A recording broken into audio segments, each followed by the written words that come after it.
こんにちは、ミリアルです。今回は3月某日に開催されたキャンピングマルチの様子をお伝えします。キャンプか。あったかくなってきたし、ちょうどいいね。参加メンバーはいつもの3人。また森が燃えるのかな。それぞれがキャンピングカーを持ち寄って湖畔のキャンプ地を目指します。それでは早速ビークルの紹介に移りましょう。まず最初は漕いで眉毛のキャンピングカー。結構コンパクトに作ったな。レースの車体を開発し、その上に居室を乗せたようです。はあ、だからトラックみたいな顔しているのか。居室には左側面から乗り込めます。ベッドが2床。ちゃんと寝られるな。室内にはエアコンも完備。ちょっと雑じゃない？でもほら、なんとなくメーカーはわかりそうでしょ。そういう話じゃないと思うけど。漕いで眉毛は内装を作り込めない病にかかっているので、これでも頑張った方だと思います。そうか。シンクと蛇口があり、タンクの真水を流すことができます。勢い強くない？毎秒10リットルです。手洗ったら砕けるわ。その反対側にはお手洗い。大事な設備だね。水洗なので、もちろん水を流すことができます。これも毎秒10リットルか。その隣にはシャワー室。スケスケドアだ。キャンプ地で遊んで汚れても安心です。このシャワー、かがまないといけないから、絶対腰痛めるでしょ。しかも毎秒10リットル。怖すぎ。あとは、キラさんをパッシングで煽る機能もちゃんと搭載しています。車両系には、必ず搭載される機能。機能はこんなところですね。かなり簡素な仕上がりです。次は、社畜さんのビークルです。この顔は見たことあるぞ。鉱石採掘に向けて設計された輸送トラック、ブーユちゃんですね。それをベースとした、キャンピングカー仕様で参戦です。ボンネットトラック、かっこいい。待て。キャンプグッズの品揃え良さそう。後ろには、テントなどのキャンプ道具意識を牽引しています。帆船アップデートで追加された方、早速活用しているな。今まで、布ってなかったからね。表現の幅が広がります。さて、乗り込んでいきましょう。こうやって横に立ってみると、でかいね。レース車両の不正地走破性を受け継いでいます。フローリングだ。もうこの時点で、内装のレベルが違いすぎます。運転席とは直通。カーテンで仕切ることができます。すごい。扉とかよりもリアルだな。テーブルと L 字型のソファ。居住性抜群です。会話が弾みそうだ。モニターも搭載。テレビのイメージですね。サンルーフや枕元の窓は閉じることができ、睡眠を妨げません。素敵なこだわりだ。トイレ、キッチン、換気用のファン。随所にこだわりを感じる素敵なキャンピングカーです。キャンプキットは芝みたいになってるんだ。いいな。テントに吊られているランタンなんかも、暗くなってきたらいい雰囲気が出そうですね。これはキャンプの夜が楽しみだな。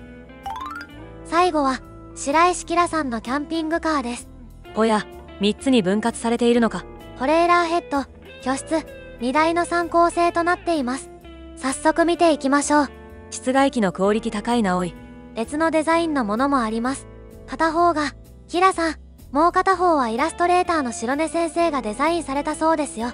へえ、どっちがどっち？教えてもらったんですが、忘れちゃいました。ボイチャを聞き直せば。録音できてませんでした。動画投稿1年目みたいなミス。土足禁止ということで、下駄箱があります。いいね。入り口から、すでにこだわりを感じるぞ。こちらもフローリングの床。単色で塗りつぶすしかしないどこかの眉毛とは大違いです。食器だな。下の段左は冷蔵庫か。マグネットで色々貼り付ける、あるあるですね。こちらはキッチン。IH でしょうか。うわ、換気扇をこう表現できるのか。いいな。人のビークルを見せてもらうと、学びがたくさんありますね。毎秒10リットルで水を流すことはできませんが、シンクもいいデザインです。意地でも流そうとしてたのは眉毛だけだよ。モニターの上には時計。地味に大切なアイテムじゃないですか。普段ビークルであんまり使わないけど、生活空間には必須だね。こちらはお手洗いとシャワーブースがセットになっている空間。ホテルとかで見るやつだ。これもかっこいいね。床はタイルになっています。こういう細かいこだわりができるのがすごいね。こちらはベッドルーム。片方は医療ベッドになっているので、具合が悪くなっても安心。枕元のライトもちゃんとオフにできるのか。無許可で脱出ハッチを開放し、脱出します。勝手にスイッチポチポチ。ワーカーの良くないところだぞ。車体側面には、折りたたみ式のサンシェードを装備しています。すっげえ。3両目の荷台は大胆に展開しますので、大きな荷物もストレスなく搭載できます。これはレスキューにもそのまま使えるね。以上が今回のコンボイを構成する3台となります。この時点で恋で眉毛はクオリティの差に赤面していそうだな。赤面してましたよ。ビールで。それはただの酔っ払いなのよ。ていうかやっぱり今回も飲み会か。現実世界での飲酒運転は犯罪です。飲んだら乗るな、乗るなら飲むな。ストームワークス。さて、いよいよ出発です。恋で眉毛が目星をつけていた場所があるので、そこまで先導します。冬ちゃんカスタムの迫力がすごいな。目標地点はここ。ホネルを出発し、西の川沿いを南下、最後にトンネルを抜けるコースで向かいます。車列、かっこいいな。マルチならではの良さですね。しかもこれは、先頭車両だからこそ撮れる絵です。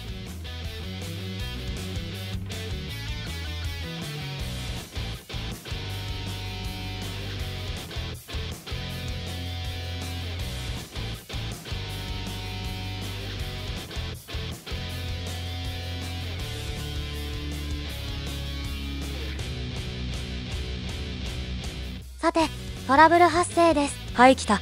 社畜さんのキャンピングカーのエンジンが悲鳴を上げています。悲鳴というか、炎を上げてるじゃないか。火はすぐに消し止められましたので、修理と原因の調査を行います。エンジン温度が、火災の影響もあって140度近くまで上がっているな。一度エンジンを止めて冷まさないと。ファイヤーピークの名に恥じない温度ですね。そういうこと。切り離されたキャンプキットくん、楽しそうに踊っています。そんなことあるんだ。川に落ちたりしたら一大事なので、車2台で無理やり抑え込みます。さすがに手慣れてやがる。さて、問題はファイヤーピークちゃんをどうするかですね。こっちはなんで川に。川に入ればエンジン冷えるやろ、とのことで、ベテランワーカーの中では、車は川に落ちるもの、という認識がありますので、誰一人慌てません。まあ、よくあることではある。速攻引き上げて解決です。ウインチで軽く巻き上げた後、2台のパワーで引き上げる作戦か。画面奥でキャンプキットちゃんも応援しています。なんで回っているんだあれ。はい、ドーン。消火器もトーチもいっぱいあるから、無理やりでも引き上げるのが先。修理完了。さて、この先どうするんだろう。エンジンの調子があまり良くなさそうだが。電力や燃料を補給して再挑戦しましたが、やはり、冷却がうまくいかないようです。とはいえ、目の前はトンネル。それを抜ければキャンプ地はすぐなので、だましだまし進むことにしました。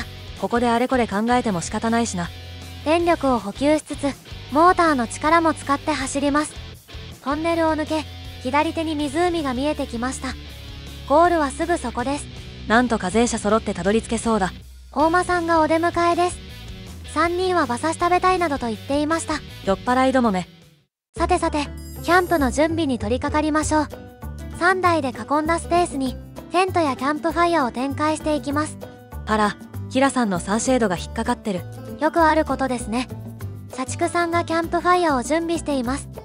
眉毛も、牽引してきたキャンプファイヤーを展開するようです。ひっくり返ってますけど。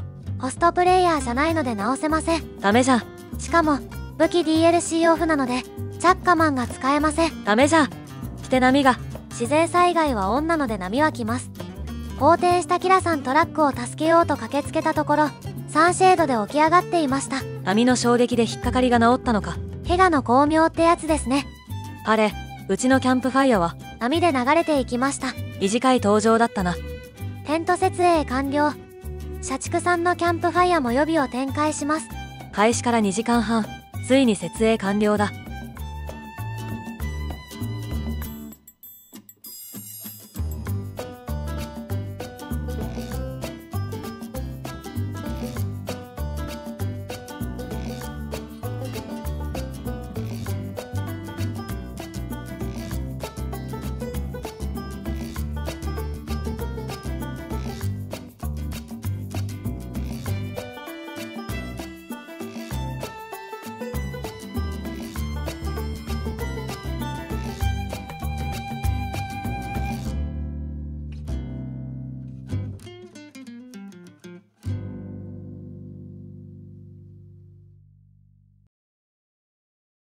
気持ちのいい日の出です。これ何のゲームだって。ストームワークス、キャンプ&ファイヤーです。DLC を捏造しないの。さて、キャンプは泊まるだけではありません。やはりアクティビティも楽しまなくては。そうは言っても、ストアでできるアウトドアアクティビティなんて。釣りだ。あったわ。釣り竿を持って湖に駆け出す酔っ払いさんに、酔った状態で水辺に近づくのは危険です。魚がいるのか不明ですが、とりあえず投げます。キラさんは、比較的シャキッとしているが、社畜眉は操作方法が怪しくなっているな。酔っ払いなもんで、開始2分ほどで、キラさんが早速釣り上げました。さすが。というか、キラさんの服装が完全に釣り人だな。普段の救助隊衣装のままなんですが、魚を抱えると一気に釣り人に。あまり魚影が見えないとのことで、キラさんの車でポイントを移動します。この車絶対クーラーボックスとか積んでるだろ。新ポイント到着から約5分。またキラさんにヒット。他の2人は何してんの？酔っ払いなもんで。なんか、社畜さんの立ち姿から哀愁を感じるな。すっかり暗くなってしまったので、一旦撤収。丸一日釣りしてたの？海岸からキャンプ地に戻ってきました。キャンプファイヤーはまだ燃えてたのか。ところで、何か気がつきませんか？ファイヤーピークちゃん、どこ行った？君のような勘のいい姉は大好きだよ。なんでまた水没してんの？いずれにせよ、この子は魚匠として生まれ変わります。なんてこった。とりあえず食事にしましょう。鮮度抜群の魚を丸焼きに。ちゃんと火を通しなさい。翌朝、日の出とともに釣り再開です。ファイヤーピークちゃん、有効活用してるじゃん。ただ、やっぱりこっち側はあまり魚影がないので、また反対側に行こうという話になりました。うわ、波が。高くない波とはいえ、かなり流されます。いや、十分高いからね。波が引いた後のキャンプ地がこちら。ああ、めちゃくちゃだ。眉毛の車で、海岸のポイントを目指します。キラさんの車と違って小回り効かないんだから、安全運転でね。運転手は漕いで眉毛。プレイ時間4000時間のベテランですが、この最新鋭機の操縦は今回が初めてです。終わった。